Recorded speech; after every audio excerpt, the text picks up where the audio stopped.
Okay, so one section we haven't covered from chapter 4 is torsion or shear stress due to torsion and angle of twist for sections other than circular, solid, or hollow. And we learn of these two equations. This is a version of the equation gets you the maximum shear stress, and that will always be on the outer skin, on the outside of the round section. And you had in your problem, you had to calculate the stress to the inside. Essentially, well, you take the tau max and you just say tau max times, it will be R over C, where R takes you to the radius where you want to evaluate the stress.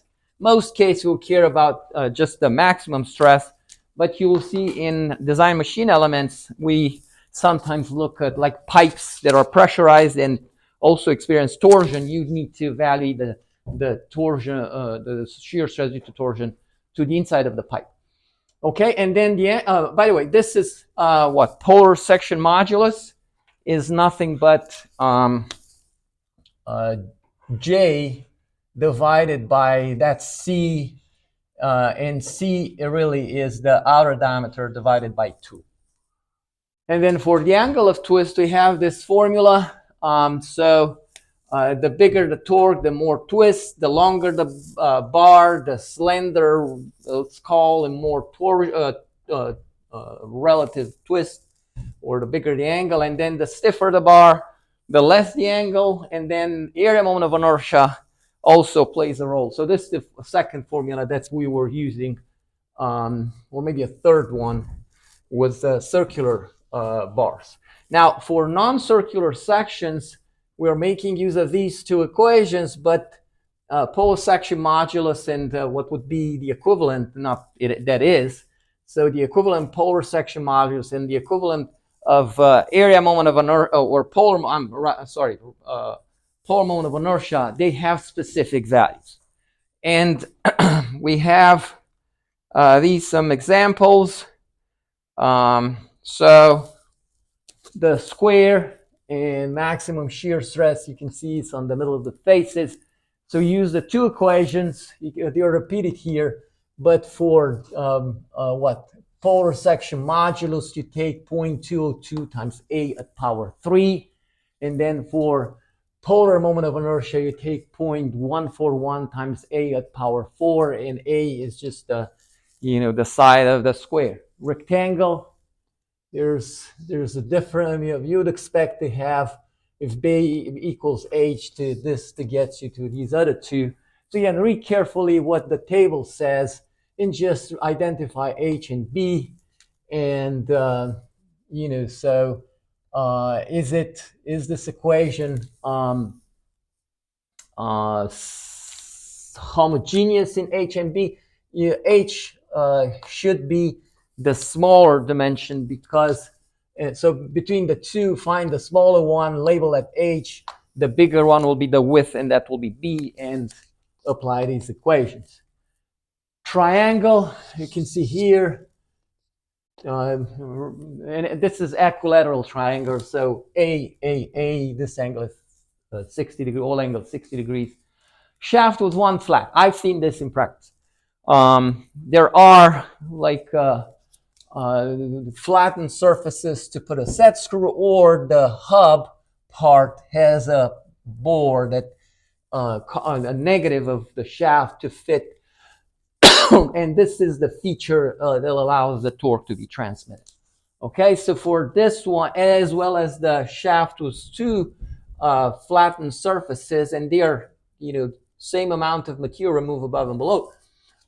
We have for polar section modulus and polar moment of inertia some coefficients. So you look here, like what is R, the original, or the radius of the original shaft, and then you have some coefficients, 1, 2, 3, 4, and then this is a table. Would have been nice to be having instead some curves to interpolate through, but essentially you calculate R over H.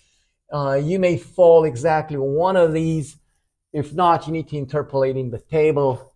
the best you can. I think I put these in a spreadsheet to where and plotted the curves to where it's easier to visually interpolate between the curves. Does it make sense? Do you follow, or you're in a sort of rebellion? Yeah, this guy is not our friend anymore. Well, I'm always friends with student, but you want, like I say, you want you to get something from, every class that you take, to make you what? Good engineers. This is a purpose of schooling and your purpose, I'm assuming. Okay, and then we have hollow rectangular. It does not say, it doesn't talk what's the difference when having these sharp squared or filleted.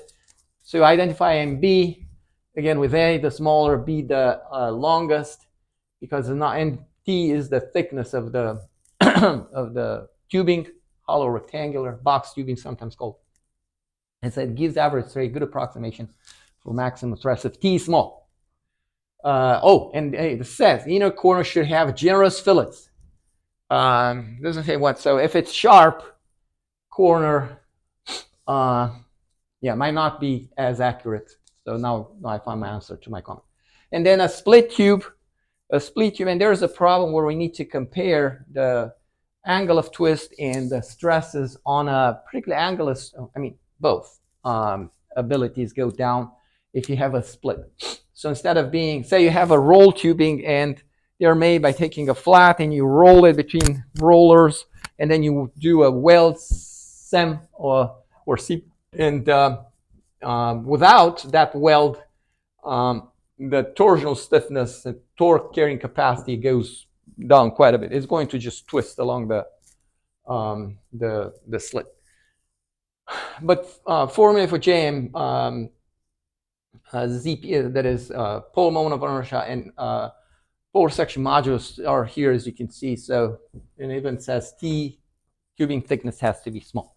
Okay, so we can do, there are several problems that I recommended, and we can try problem 488. So 488, that's page 265. Okay, so what do we have there? It's a flattened shaft, so 88, and we need to compute the torsion shear stress in both the circular and the flatten, and then the angle of twist between the ends. So will be, in a sense, your problem. Angle of twist over this section and angle of twist over this section, the two added together. We're just focusing on this one here. The rest is trivial. So let me take a screenshot. Alt print screen. Again, Alt print screen, and go to Paint. And so I just did this maneuver to maximize. Okay, so it'll be these two problems. Copy. Again, I'm not going to evaluate the angle of twist and stresses over the circular part. This is something that we knew. And I can even, what was it, the neutral color that we found. All right. So yeah, we'll go back to the spreadsheet to extract the constant value. The C1, C2 would be from that table. Okay, so let's see. I take a screenshot of this, Alt print screen, and then go to Paint to paste it, and then rectangular selection, and I'm going to just use these two pieces. Okay, denotes the stress. Copy, undo, undo, undo. Come on, undo, paste. All right, so this is the information that we need. So for yeah, we need to calculate J1 and ZP. So for J1, well, I say J1, we need C1 or it's C1 times R at power 4. For our problem, R is going to be half the diameter. So yeah, C1, R1. So let's see. R equals 1.75 divided by 2 inches. And that what does that equal to? 0.875 inches. And then for C1, we need to evaluate the ratio H over R. H over R. So we look at H. H is measured. So this would be H for our problem. All right. So from the figure, H is going to be, so you can see it's measured from the center to this flattened surface. So for us, it's just going to be so what do we have here? We have the radius up to, let me put it this way. So this is radius, and then I have this piece that is H. Okay, so I subtract H is going to be 1.5 inches minus R. So I have 1.5 minus 0.875, okay, equals. So let me confirm these numbers. So 1.75 over 2 equals 0.875, and then negative 1.5 equals, so this is 0.625 inches, okay? So I'm looking at the table, and then I need for C2, yeah, we'll get C2 for the for Z polar section modulus. So polar section modulus is going to be C2 times R3, okay? So I have R, I need C1 and C2. I'm looking at the graph. A ratio H over R is 0.625. So there will be a value, again, on a graph you can interpolate easier. With tables, it's not as straightforward. Maybe you do a linear interpolation. You know, you have a line with 2 points. You know, there will be 0.6 and 0.8. And then you have what? For C1, you have 1.06, and the other one is 1.37. Okay, and we're 0.625. Okay, so what is this C1 equal to? We can, I can use linear trig, I can write the equation of the line, but I can also say this was, what was 6, okay? So I can write linear or similar triangle. So C1 over C1 minus 1.06, which is this piece, over C, or rather the limits, 1.37 minus 1.06 equals, so again, I wrote this over this, has to be this over this. So it'll be 0.625. So it'll be 0.625 minus 0.6 over 0.8 minus 0.6. Is it clear what I did? I mean, you can write the equation of a line through 2 points. What will that be? So this is H over R. So I can say H over R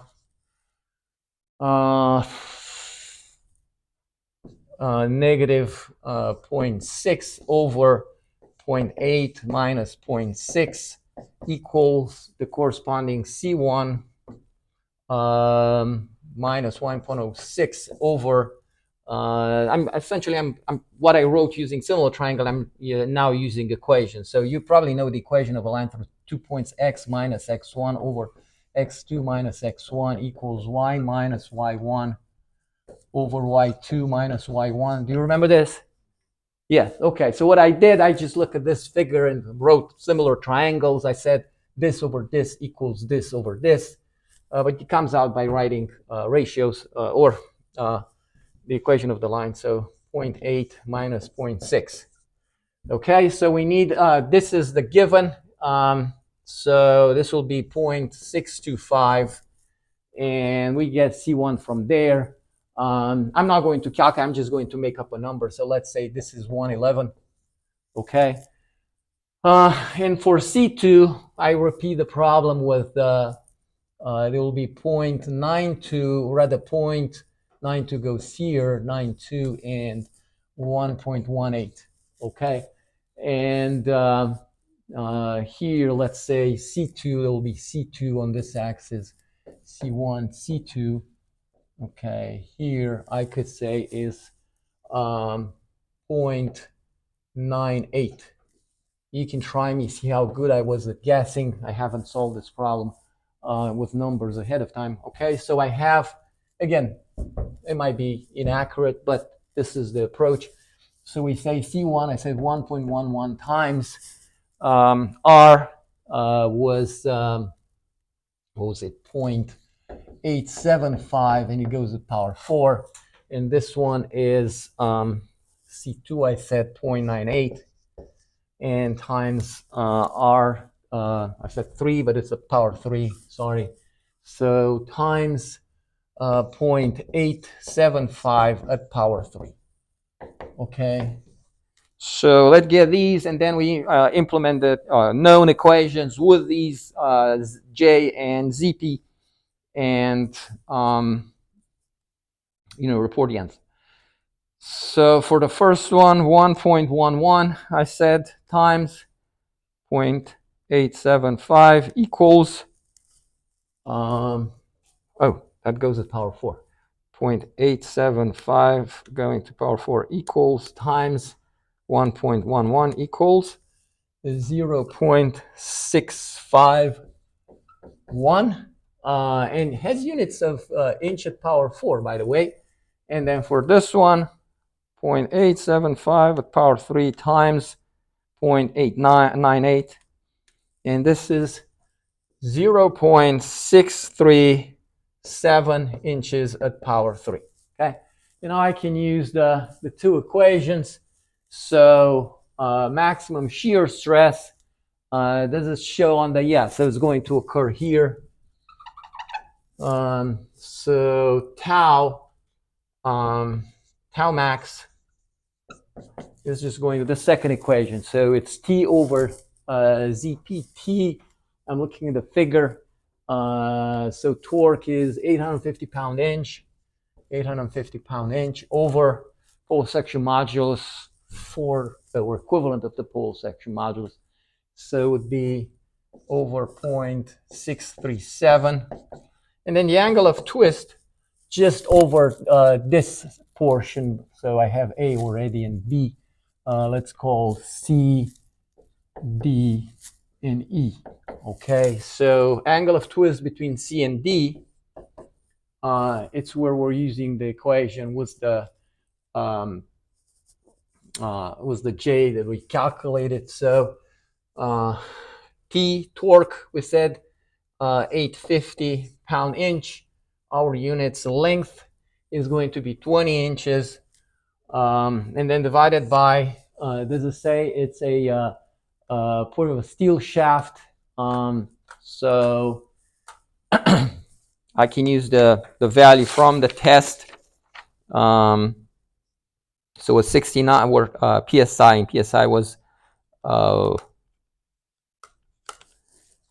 I think at some point you had to use for that you have to search the book. So here in the chapter there's a table that gives us, it's on page 239.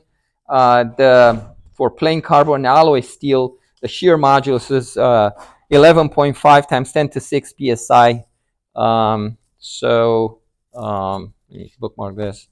So J was 11.5 times 10 to the power 6 psi, and then J, the one that we calculated, or approximated rather, 0.651. Was it clear what we did? Maybe. So, what wasn't clear? The interpolation part? No. That was clear. That was, so you can verify I made up these two numbers by just looking at the, so On an actual graph, you can, like we did with other charts that we use so far, or do linear interpolation between 2 points. You can evaluate the corresponding C1 and would be C2 where you place, with the new limits, and get more accurate values than I did. So yeah, this is the way you can calculate the maximum shear stress and the angle of twist over that portion. The total angle of twist, we would need to add the angle of twist over this section, and for that, you know how to do it. It will have its own polar section modulus, so J rather, between D and E is the one that we know. So it's what was it, pi diameter at power 4 over 32, and for the we have the diameter right here. Okay. Okay. So this is the what was left to cover from this chapter 4, and I want to move to the next chapter, chapter 5. And I think we're good to whether you take pictures of or your own notes of the screen. I'm going to lower the screen and switch to the PDF. So, okay, feel free to share. No guarantee you'll get millions of followers, but yeah, I'm thinking of your colleague Roman that left for a little bit. So we go to the PDF, and I said it's going to be the new chapter 5, and this is a I would say the bone. So no, we usually say the meat. Yeah, meat. But bone because it's very common. It supports a lot of valuable analysis that can be done in both mechanical engineering, civil engineering. All right. So actually, I could go back, although here it's assuming torsional loading only. So for mechanical engineers, analysis of shafts like this one, it's assumed there's just torsion, but they look like pulleys, and in order to transmit power, you need to have the pulleys in tension. So you deliver torque between, don't know which one is the input, and it could be one input and two collect torque at two ends. So in addition to torsion, we have bending. There's bending. You assume the bearing to be support, and you model the shaft as a beam that's bent, and depending where the belt is, so I have the two supports and the load from the tension, the taut belt, tension belt, and then there's another one here with the supports, and there's another one here. So we want to know two things: how much stress due to that bending, and then we want to know possibly how much deflection, in addition to a torque analysis, which is also valuable. And really we would have a case of an overlap of a torsional stress going with bending stress. But for now, chapter 5 discusses just the how we draw what are called shear force and bending moment diagrams. And you will hear this over and over: shear force, bending moment diagrams. We should require, or we'll see new knowledge, require application which from statics. So you look here a beam, and they use an arrow with a little cross at the tail. All right, so this is a beam, looks like an I-beam seen from the side, and this is one support, this is another support. The beam is statically determined. We can calculate the reaction to the supports using statics only. It's loaded with a force in the middle. Let's not forget the beam have their own weight, and they can get stressed just by their own load, but sometimes so that's the dead load, the live load, occupants, cargo, whatever. This could be a truck bed or a rail car, freight car, And where the two axles is, the wheels are, would be the supports. And then you have, say you have gravel on top. All right, that will be live load. And question is, ultimately want to know what the shear force and bending moments are at various locations on the beam, where they pick, and how can we evaluate the stress to see whether the material yields, what is the design factor, this kind of analysis. The way the material in the beam is distributed is also important. You'll see in next chapter, you've seen area moments in statics.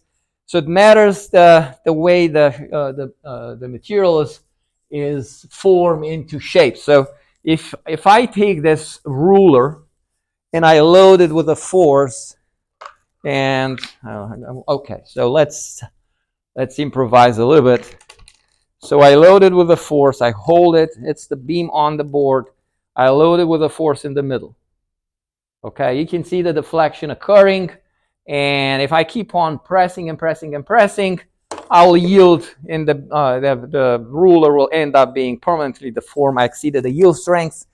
Actually, it's not straight anymore, as you can see. Now, if I instead orient the ruler this way, and I, will be a substantial difference. So same force, other than loss of stability and everything, that will be much stiffer and will hold loads substantially bigger than previously. Is that correct?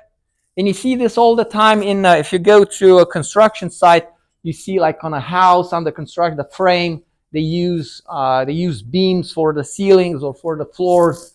So yeah, engineers have been here and have analyzed these for you may say hundreds of years now. Anyway, but for now, we want to firstly find the reaction of the supports because they occur in later analysis. So how do you get them? This is statics. We did an example or two, I believe. For this particular case where the load is right in the middle, this force, it will be half of F, and this other support force will be half of F. Is that correct? If I move the force towards left, this will increase, this will decrease, and that's also, sometimes you save on time by, instead of summing moments like we did and then you sum a force in y direction to verify, you just say this is going to be this force times the long distance, this distance over this shorter distance, and then the other one will be the other way. Okay, so do you understand what I'm trying to say here? It's this will be a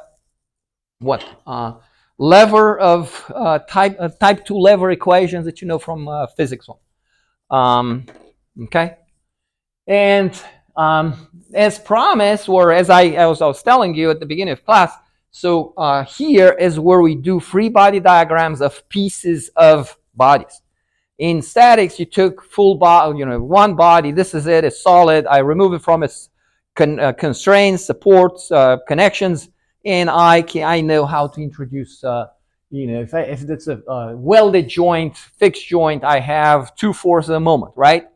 Well, indeed, if I'm to cut the beam, like where it says distance x, and by the way, this should be oriented. So I define this as the origin, and I can move to the right, so it'll be 0 and going to whatever this is, and then this will be at some value L over 2.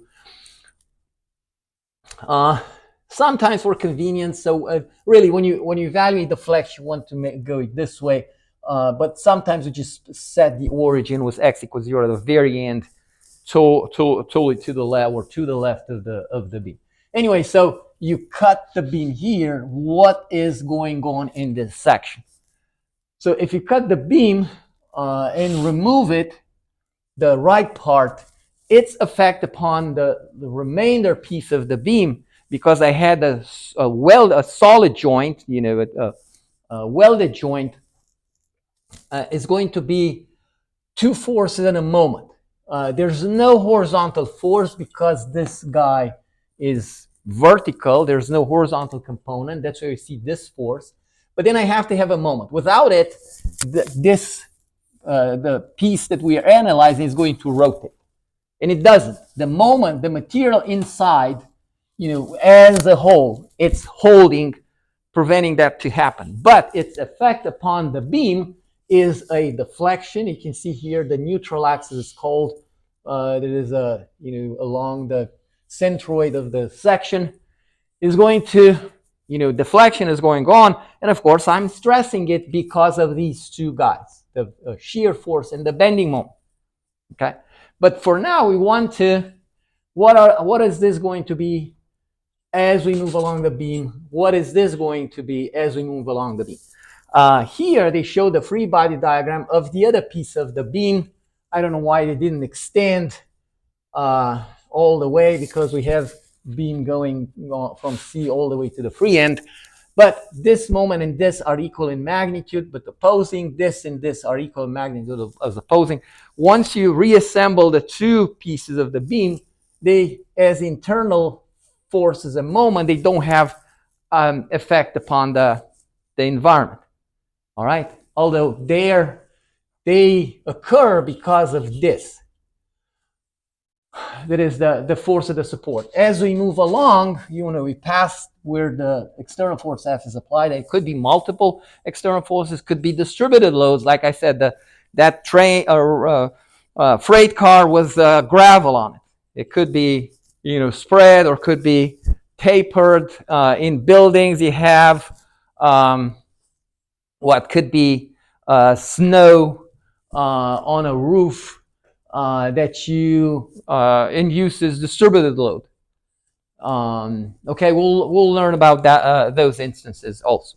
So the first discussion is about the concentrated loads and what they do to the shear force. Really, will be the first diagram. We'll hear us saying over and over, shear force bending moment diagram. So if this force is pointing down, then on the diagram the shear would be shown as a positive number. We're assuming that to be positive shear. We work more with the external load. So if an external load is pointing up, that's inducing a positive shear stress. Okay, and then for moments, if the moment we work with the left-hand side cross-section. The right-hand side, they're all flipped. So we constantly work with the left-hand side as we move along. So the moment that is counterclockwise is going to induce a positive bending moment. All right. And somewhere I think they also mentioned, so a positive bending moment causes the beam to smile. So I had the bending moment for the entire section of the beam is going to be a positive one, you'll see, although it peaks where the load is, can be shown. And the beam was a load in the middle. I don't know how to induce it. Maybe trying to lift the weight. So if I can ask you, just press with your finger in the middle. Thank you. The beam is smiling. So smiling beam means positive moment. If you can guess the way the beam is going to deflect. So if the beam is smiling to you, expect the positive that is above, will be above the neutral axis on the moment diagram. Okay, so I'm not spending time discussing how to evaluate the loads or force of the supports. This is all statics. We'll see doing exercises. So loading patterns now could be a single force, as we looked at that example. That shows also the deflected beam. So we can have normal concentrated loads, could be loads at an angle.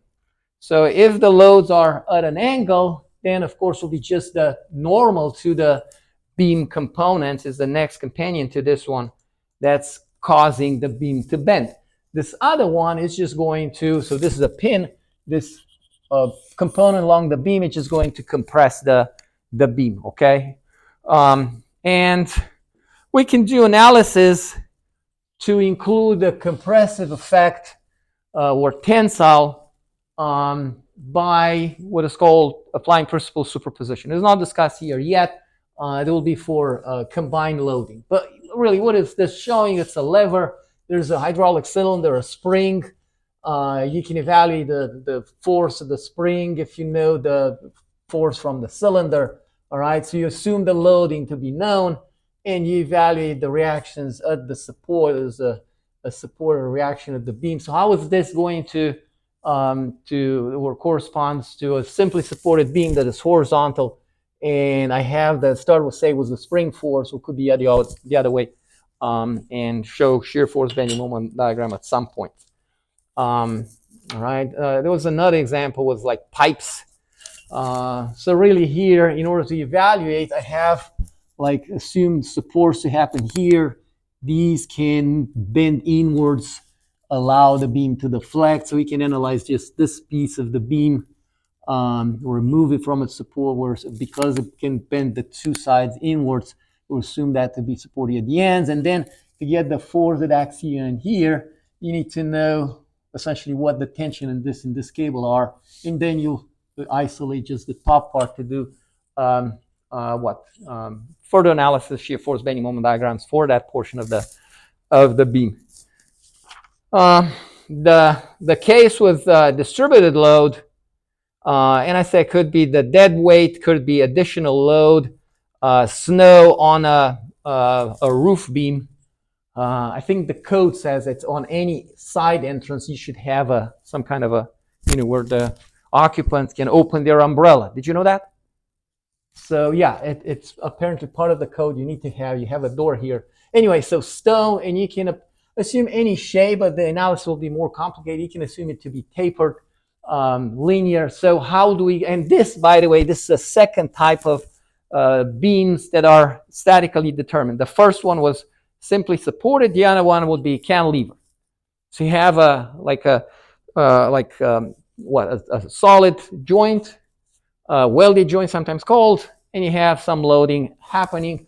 So here we'll have, when we do free body diagram of the beam, we'll have two forces in a moment. Of course, the horizontal force, if loading is just vertical, is going to be 0. And in order to do, I'm sure you've seen this.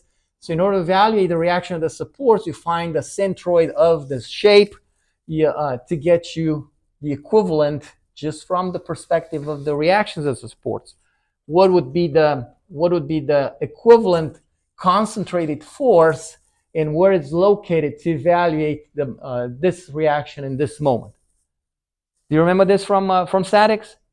So you get where's the centroid of a triangle is 1/3 from here, and then you get this area, and that will be, so the equivalent just for the perspective of this, the two reactions is going to be like having the beam with a single force, which is 1/3 from the left hand for our case, and the magnitude will be equal to the magnitude of this distributed force. Distributed forces are given in pound per foot. It could be a uniformly distributed, or could be with a shape. So this goes from 200 pound per foot to 0. So what is the area equal to? It's going to be 200 pound per foot times 8 divided by 2, area of a triangle. I'm sure you've seen this in statics. I'm sure you had. I looked at some statics books, and I know they have some problems, and they introduce the theory there. And another type of, so gravel, could be on a parabola, and we can work with parabolas. The appendix have some information about the centroid of parabolic shapes. Yeah, likewise, so for this, if we have symmetry, this equals this, the reaction is going, or the equivalent force to evaluate the reaction of the supports will be right in the middle. And then in terms of magnitude will be the area of this full shape. So you divide it into triangles and a rectangle. You calculate the area, gets you the, again, all towards finding what? Reaction that supports, reaction force and moment for the cantilever beam. However, it's not the same. So the beam feels differently the concentrated equivalent force than the distributed force. The distributed force is actually better. If you're on a diving board and instead of walking all the way to the end, you lay flat, or rather to the middle, and instead you lay flat with your center of mass aligned with the middle, it will be different. There's a difference. Your body can be assumed like a distributed load. Is that correct? So the beam will deflect less if you lay flat on the diving board, and the stress, for this case, the maximum stress really is going to happen here. So if this is to fail by overloading with this kind of load, so you change from, more dense material, you go from snow to sand. Okay, so failure is going to occur there if it's a constant cross section. Okay, now if we can have concentrated moments on a beam, and how can we induce a concentrated moment? We remember the T wrench that we had. I was carrying one with me, and well, I want to spend additional, so 2:10 we're going to end class because of the extra time you had for the exam. Okay, so this shows a concentrated moment. This is how you can introduce it. All right, so we evaluate. This could be maybe an idler gear that is helical gear, and you have thrust forces caused by the whatever it's meshing with. Anyway, so this will be the case when modeling just the horizontal portion of the beam with having a concentrated moment. And if a concentrated moment is clockwise, it causes a drop in the moment diagram. If the concentrated moment is counterclockwise, it's causing the moment diagram to rise. Okay, and of course, when evaluating reaction of the supports, here you don't have anything else, but you can have additional loads like force loads. So you need to account for all of them when evaluating the reactions of the supports. Okay, so again, this I sometimes joke, it's like watching a mystery movie. There's at the beginning they just masked people shoot each other and disappear, and they show up again, and you watch the movie and you understand maybe something at the end. If you watch it 2-3 more times, it's all clear. So that's why expectation for students spend 2.5 additional hour for every hour in class are to understand it. But really, I'm telling you, this is really important. Okay, so in terms of supports, we can have for simply supported beams, it could be on rollers, could be a pin end and on a roller, and usually, the way the book goes, it shows at the supports a vertical force, reaction 1, reaction 2, with this, little cross at the end. On apps, they do shear force and bending moment diagrams for you. I need to draw. Maybe raise this a little bit. So, okay, like right here. So you fix an end, which is this one here. The beam can slide. You locate it. So you want this pin, and then this would be like also serving, say, the thermal expansion allowance purpose. So the fixed end, and usually that's to the left. You have it like this. You show the beam, and then here you say, yeah, it's on rollers one way, or equivalent. You say, I've seen this too. So it's on a short link that can tilt. And what else? What other possible symbols? Yeah, these two.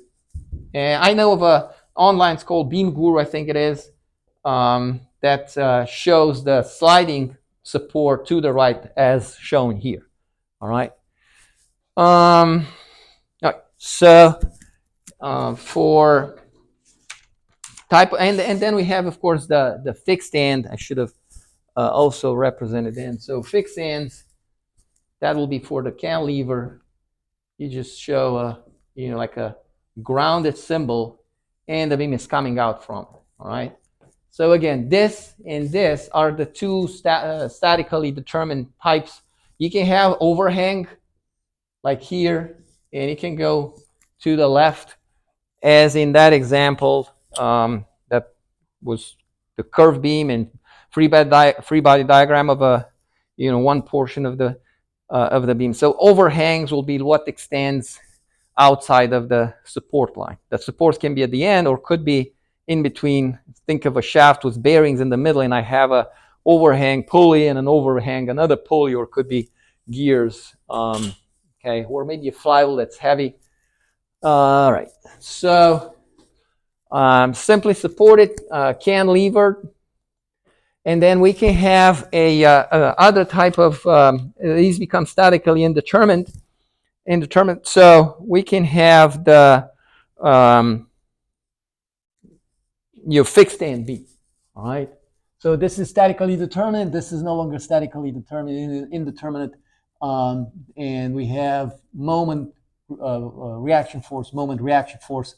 1, 2, 3, 4 unknowns. We can write only 3 equilibrium equations of the beam in 2 dimensions. Okay, but we can handle these. There are ways of doing it, and it matters how how the beam behaves in terms of stiffness and in terms of its stiffness includes Young's modulus and area moment of inertia. And then we can have a supported cantilever. So you can come in with a support here and allow or bring the deflected and back in line with the support to the left. It makes sense. Okay, and then I mentioned the overhang case. Yeah, it's illustrated here again, and then the supported cantilever on the next page. All right, so this will be the cantilever and the supported cantilever. It's on this next page. So again, if it's a little cross here, it means that is moment reaction of the support and the reaction force, and then you have like a post here that does not allow this end to drop. All right, but allows it to change shape. So say the deflected beam will have 0 slope here and it starts to slope, and then you bring it back up at the same level, but the slope of the beam is going to be other than 0. They go hand in hand. Bending moment and deflection and slope, so will be full set of equations that condition each other. They are Euler's equation. We'll look at them in chapters chapter 7, I think it is, or 8. Okay. With distributed load, we discussed the case. You find the resultant of the distributed load just to calculate the reaction. But when it comes to drawing shear force and bending moment diagrams, of course, you need to return back to the original problem as stated, because it's one thing to have distributed load and the other just the equivalent concentrated loads. Okay, so shearing force and bending moments. And that's page 290, was it? So shear force bending moment. We saw when was that very first figure, we took a piece of the beam. So these are the response of the material inside of the beam to the external loading. Okay, and we assign them signs. So if internally on the left-hand section the shear force is down, that's assume a positive. We usually work with the externally applying forces, so that it goes the other way.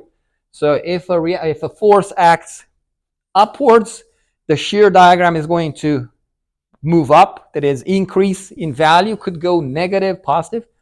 And then for moments, if we have a moment that is counterclockwise, that will be dropping the diagram. It could be all the way to the left if it's a cantilever beam, so you start with negative moment, or could be, if that is a counterclockwise moment. But you can have a cantilever that's loaded from below. Look at this, the orientation of that moment that is external to the beam and induces on the moment diagram a drop. If it's counterclockwise, it increases the diagram. Okay, and regarding moments, we can essentially stay the same as for shear forces, so the response of the material to the external loading. And then we have some rules here. And I stated of them already. So internal shear force acting downwards considered positive, upwards are considered negative. And then in terms of their magnitude, if it's all concentrated forces, we move the analysis from left to right. So as we move, say maybe it's just the reaction of the support, but then as we move to the right, we start seeing other of the forces below the beam, concentrated forces. And they will cause the diagram to go up and down depending on whether if the force is from below, diagram goes up. It's from above, shear diagram, it's reducing magnitude, could go all the way negative. And if there is no load on a section of the beam, say I have an overhang and there's nothing, there'll be no shear going on.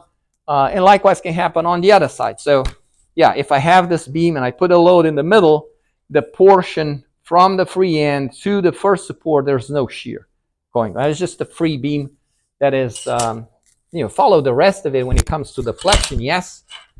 All right, but there's no stress over the unloaded, or it's just following the rest of it. Okay, concentrated load causes an abrupt change in the diagram. So the diagrams will look like sawtooth maybe, or a square wave. Maybe you know this from other classes. For moments, their sign, I said, so if it's counterclockwise, the diagram drops, where the clockwise drops, counterclockwise rises, although internally is the other way around. And so think of the sign. There are sign values. And in terms of, for a given section along the beam, how do you evaluate the moment, bending moment to that location? You essentially write equilibrium equation. You could, but there are ways of, make our life easier.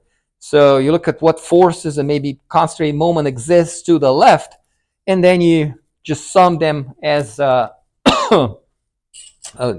the moments of forces and the concentrated moments, and that will give you the moment of the cross section of interest. So this is the same. Does not have the overhangs or to begin with, but it's a load in the middle with some geometry that is distance from A, 1 meter distance from E to where the force is 1 meter. Because of symmetry, reactions at A and E are going to be what? Let me see if you follow.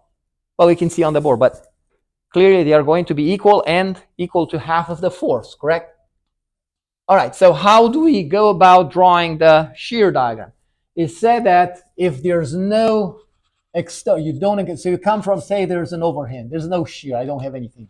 I run to this force and I'm showing forces up is external, the corresponding shear diagram, once I pass point A, is going to be the other way. Okay, so internally, the rule is if the force is down, it's positive, but if it's an external force, it's the other way around. The book does not emphasize this, but we work with external forces. So once I pass point A, I see a rise in the diagram because internally, the shear force that resists this one is going to be down. Does it make sense? So I hope it's not too confusing to you to emphasize the internal one, but to look at the external ones first. So if I have an external force that is up, let's assume a positive, a jump from nothing, 0 to its magnitude.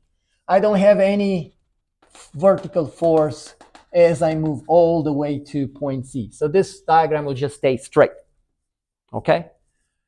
And then I encountered the 1,000 Newton force, which is down. It causes a drop in the diagram by 1,000 newtons. So I'm switching from 500 on the diagram to negative 500. And it stays the same all the way up to immediately left the point E. And if I go beyond point E, I see another jump in the diagram by the amount 500. The diagram should close to 0 if you have just a little bit of material, the extra beam right of the support, there's no loading, that should be 0. Okay, everybody agrees. So if I have the beam extending, the extension of no loading on that port, this is just a beam that doesn't see any stress to it, any shear. For moments now, so if I'm say doesn't show, but I can define a current X displacement from the origin, the left end of the beam. So how do you evaluate the moment Maybe here, yeah. So that it appears to be like in the middle. So how do I evaluate the moment at this location? I isolate the left-hand side of the beam, and I know that I'm going to introduce there a shear force and a bending moment. Shear force, I've got it, will be this piece, and it stays unchanged for this case. And for the moment, I'm just summing, I take the piece of the beam, I'm summing moments about the center of cross section. So I see what? I see the moment of the reaction RA. You get it by taking the reaction force and you multiply by its arm. That will be X, and it gets you this piece. As you move along, the moment increases because the arm increases. But the rule that is very lucrative, and we are going to make use of it, is that the moment change between 2 points on the moment diagram is going to be equal to the area under the shear force diagram between the same points. So if I go from this end to a current position B here, where it's stated the moment value is really nothing but this area. Okay? Now, if I'm here instead, so the magnitude of this moment is going to be this area, full area positive, to which I'm adding this negative area. Okay? Does it make sense? Please pay attention. We're going to make use of this zillion times. I had students that had strengths with other professors than me and said in design machine elements, I was doing one of these examples, oh, it's the way you do it. Why? Because maybe they were doing other things when my colleague was teaching this class. They were not paying attention. So please pay attention. The change, again, it says the change in the moment diagram between two locations is equal. So if I want to, for example, I could draw on top or raise this. Let me do this because it's 12 minutes past the end of class, or even more than that. But just give me a minute to finish this. So we have, say, we're interested in the change of the moment between two locations. So I want to know what's the change in the moment between these two locations. I have this value is listed. What will be the new value here? So the new value, you get it as taking to a current value that you evaluated. Somehow you add this area. So this piece here is going to be this area. Okay? So between positions on the diagram. For cases like this one, of course, we know that one other thing, we know that if the shear diagram stays constant, then the moment diagram is going to be a line, and the value of the shear is giving us the slope of the moment. All right? So we take, evaluate the moment. Say here I have some kind of a feature like a weakness, a stress concentrator. What would be the moment there in order to correct it with a stress concentration factor?